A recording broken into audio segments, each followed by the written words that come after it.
Hello, my name is Sakari Lehtinen. Let's continue on getting started with simplebim by editing the appearances of the building element objects. There are many different point of views to the building designs and to the building information models. Nearly every stakeholder has its own different interest to the data. The BIM models have a huge amount of data in them, and it's easy to lose the point if you are not careful. Using colors will make the models easier to read and understand by the receivers. Okay, so let's have a quick look what you can do with the appearance editor.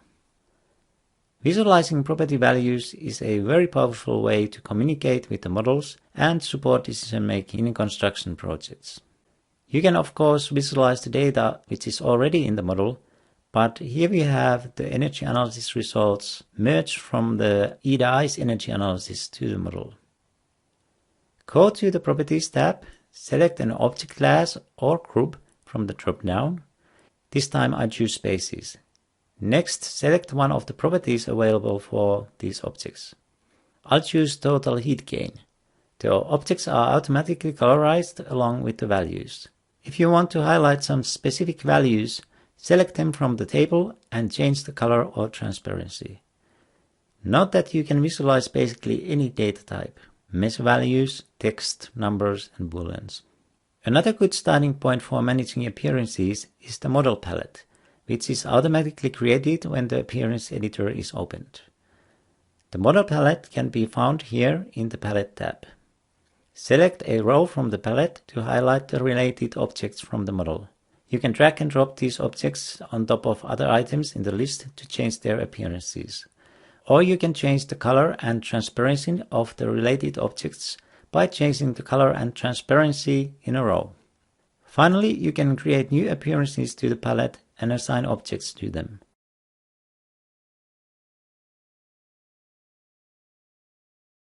Note that Undo allows you to experiment with this in a flexible way.